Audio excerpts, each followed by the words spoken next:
ketemu lagi dengan Atik and Channel. Kali ini kita akan belajar bersama. Saya kali ini berada di halaman dari SD Muhammadiyah Kadisoka Tercinta. Hari ini kita akan belajar tentang energi. Apa itu energi? Bagaimana itu energi dan apa saja yang ada dalam energi akan kita pelajari kupas habis pada pembelajaran kali ini. Disimak ya. Sekarang kita akan membahas mengenai pelajaran IPA tentang energi. Apa itu energi? Energi adalah kemampuan melakukan suatu usaha. Energi dihasilkan oleh sumber energi. Energi yang terbesar di bumi ini adalah matahari. Penghasil energi disebut dengan sumber energi.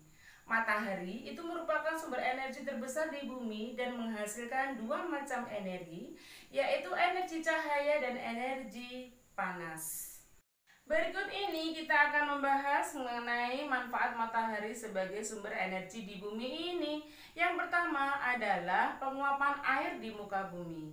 Penguapan air ada melalui dua proses. Yang pertama adalah transpirasi, yang kedua adalah evaporasi. Transpirasi apa? Transpirasi adalah hilangnya air dalam bentuk uap air dari tanaman melalui daun, melalui stomatanya, batang melalui celah batangnya atau yang disebut dengan lentisel, serta pada permukaan tubuhnya yaitu pada kutikula. Sementara yang evaporasi yang kedua tadi, yaitu evaporasi adalah penguapan air yang terjadi pada perairan seperti air laut, danau, dan sungai. Perhatikan, simak pada prosesnya.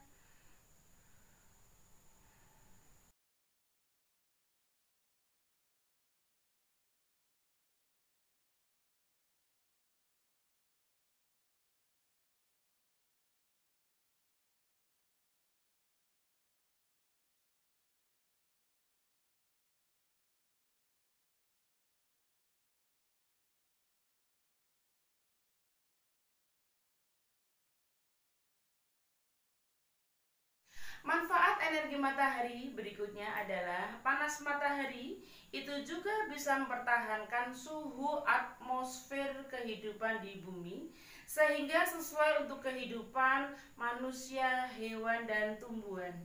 Kenapa? Tumbuh-tumbuhan bisa berfotosintesis, hasilnya bisa dimanfaatkan hewan dan tumbuhan. Demikian. Kemudian bagian bumi yang terkena sinar matahari ini mengalami siang hari sehingga nampak terang benderang. Kemudian bagian satu lagi, separuhnya lagi, sebelahnya lagi yang tidak terkena langsung sinar matahari terjadinya malam hari sehingga nampak gelap gulita tanpa adanya bulan dan bintang. Ya, bulan dan bintang itu adalah merupakan benda langit yang hanya memantulkan cahaya matahari. Kenapa mereka tampak ada di malam hari? Karena siang hari cahayanya kalah jauh dengan sinar matahari, sehingga siang hari tidak terlihat. Panas matahari, manfaat berikutnya juga dapat mengeringkan pakaian serta bahan-bahan makanan yang kita manfaatkan, seperti menjemur kerupuk, ikan asin, dan untuk menjemur padi yang habis panen biar kering, kadar airnya berkurang, baru bisa diolah berikutnya. Itu manfaat matahari dalam kehidupan manusia. Manfaat energi matahari yang tadi baru dibahas mengenai manfaat panas matahari. Sekarang adalah manfaat cahaya daripada matahari. Karena apa? Matahari mempunyai dua energi, yaitu energi panas dan energi cahaya. Energi cahaya pada matahari dimanfaatkan oleh tumbuhan dalam proses fotosintesis. Apa itu fotosintesis? Fotosintesis adalah proses membuat makanan sendiri oleh tumbuhan hijau dengan bantuan energi matahari. Bagaimana prosesnya? Perhatikan gambar berikut. Kita simak ya. Air yang ada di dalam tanah, air dalam tanah berasal dari tadi air hujan yang ada di proses transpirasi dan evaporasi ya, meresap ke dalam tanah, kemudian diserap oleh akar-akar tanaman, diangkut menuju ke daun ya. Di daun akan berada pada klorofil. Kemudian bahan yang kedua yaitu berupa karbon dioksida. Dari mana asal karbon dioksida? Dari udara. Udara kemudian masuk melalui mulut daun yang disebut dengan stomata, kemudian melalui celah batang yang disebut dengan lentisel. Kemudian karbon dioksida tersebut akan menuju ke daun, bertemu dengan air di klorofil. Setelah berada di klorofil, dengan energi daripada cahaya matahari, maka akan terbentuklah karbohidrat dan oksigen. Karbohidrat akan dimanfaatkan oleh tumbuh-tumbuhan untuk memenuhi kebutuhan hidupnya. Sisanya dimanfaatkan sebagai dan disimpan sebagai cadangan makanan. Sementara hasil yang oksigen dikeluarkan oleh daun melalui stomata, dikeluarkan oleh batang melalui lentisel, keluar dari tumbuhan dimanfaatkan oleh proses pernapasan pada hewan, manusia, serta tumbuhan itu sendiri. Demikianlah manfaat cahaya matahari dalam proses fotosintesis pada tumbuhan. Cahaya matahari selain untuk proses fotosintesis digunakan untuk pembangkit listrik, contohnya pada PLTS, pembangkit listrik tenaga surya. Cahaya matahari ditangkap oleh sel surya. Sel surya, di dalam sel surya ini kemudian dikumpulkanlah cahaya matahari itu ke dalam sebuah alat yang disebut dengan controller ya. Kemudian dalam controller turun ke bawah, disimpan ke dalam baterai. Kenapa dalam baterai? Karena bisa dimanfaatkan di malam hari nantinya, dan bisa juga langsung masuk kepada inverter, yaitu pengubah energi cahaya menjadi energi listrik, dan dari konverter ini akan diubah menjadi energi-energi yang lainnya pada rumah tangga, dimanfaatkan untuk menghidupkan peralatan yang ada di rumah tangga, contohnya seperti mengecas HP, kipas angin, kemudian lampu dan sebagainya. Demikianlah manfaat cahaya matahari pada pembangkit listrik, yaitu pada PLTS, pembangkit listrik tenaga surya. Nah, demikian tadi materi tentang energi dan manfaatnya bagi kehidupan manusia. Kita lanjut ya, materi berikutnya adalah apa? Tentang macam-macam bentuk energi dan perubahan energi dalam kehidupan sehari-hari. Tetap semangat, tetap menyimak ya pada tayangan berikutnya. Jangan lupa like, share, and comment, serta jangan lupa juga di subscribe ya, biar kita akan semakin semangat dalam belajar. Banyak materi yang disampaikan bersama dengan Atik and Channel di sini.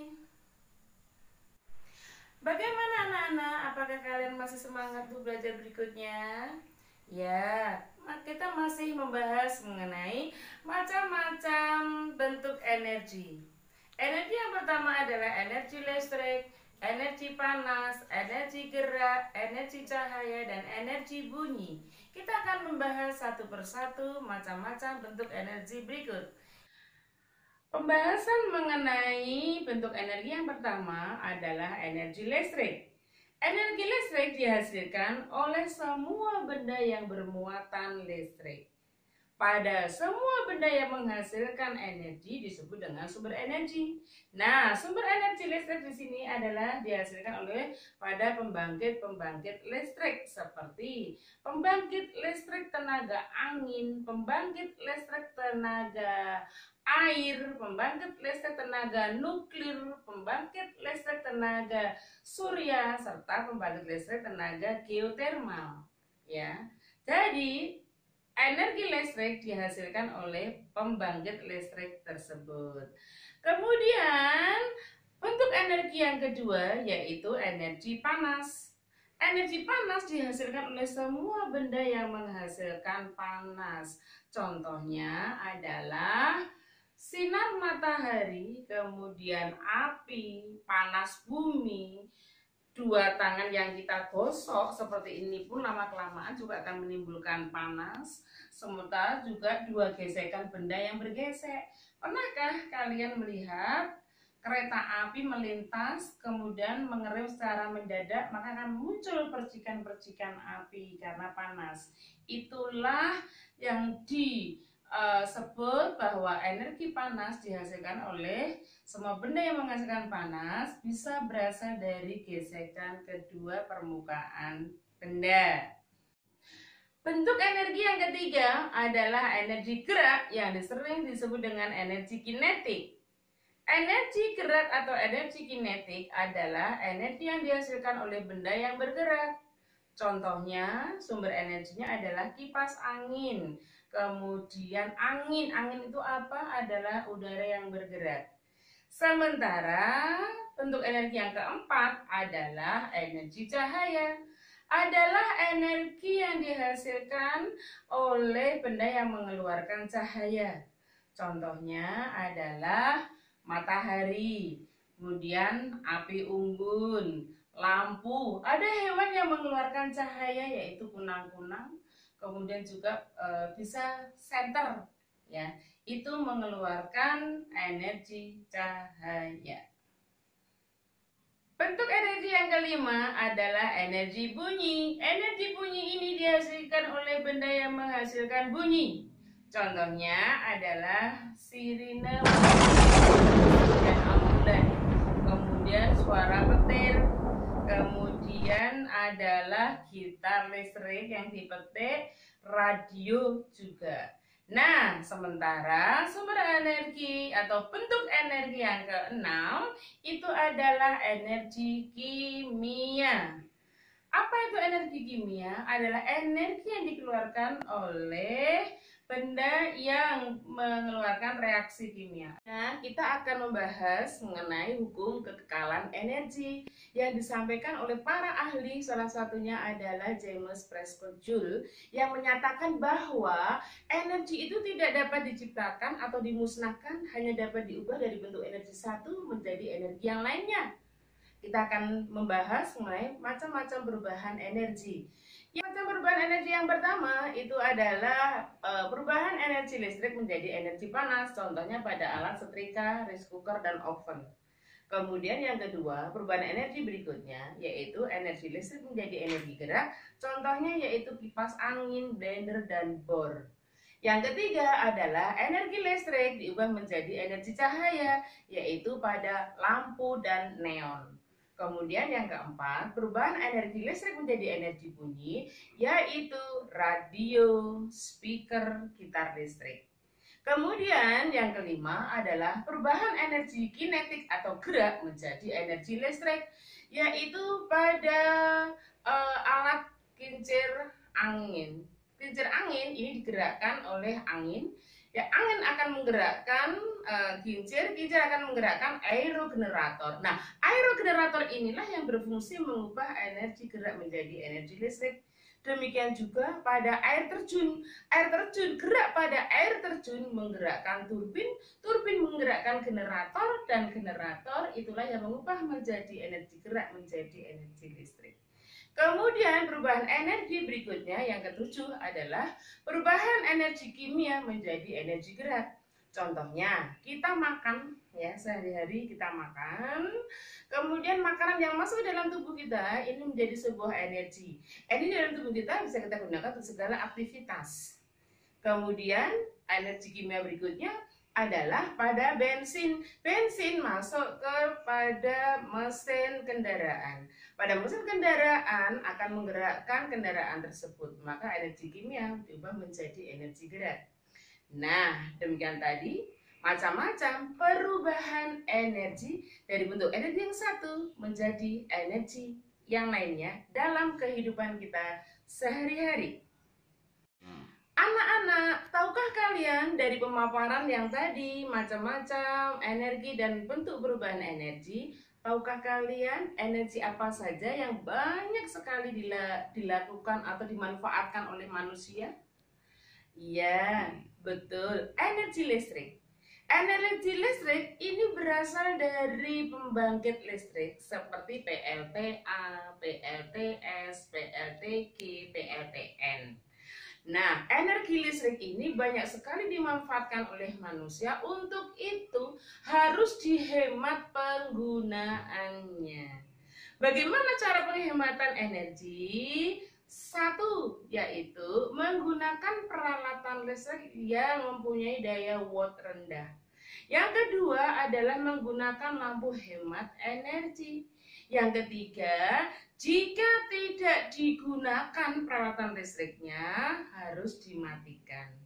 Yang keempat, yaitu jika menyuci menggunakan mesin cuci, usahakan menunggu pakaian agak tertumpuk banyak.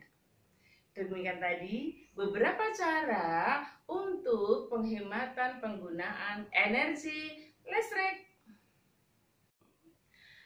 Karena manusia sering memanfaatkan energi listrik, maka kita perlu mengetahui bagaimana cara aman untuk memanfaatkan energi listrik. Caranya adalah satu, yaitu saat menghubungkan kabel alat listrik dengan stop kontak, tangan harus kering. Yang kedua, jika akan bepergian, maka peralatan listrik tadi yang sudah di stopkan pada stop kontak itu harus dicabut. Yang ketiga adalah saat menghidupkan saklar, tangan juga harus kering. Yang keempat adalah kabel yang dihubungkan ke stop kontak harus sesuai dengan jumlah lubangnya sehingga tidak saling bertumpuk. Itulah cara aman untuk memanfaatkan energi listrik. Nah, demikian tadi penjelasan tentang materi energi. Semoga anak-anak paham semua terhadap materi tentang macam-macam energi, pemanfaatan energi, cara aman menggunakan peralatan listrik, juga cara bagaimana penghematan energi listrik. Untuk dapat belajar IPA bersama dengan ATN Channel, anak-anak harus rajin untuk like, komen, dan subscribe ya. Karena apa? Kita akan selalu bertemu untuk belajar bersama dengan Atik and Channel. Jangan lupa untuk di-subscribe ya. Terima kasih. Selalu semangat belajar di rumah. Wassalamualaikum warahmatullahi wabarakatuh. Tetap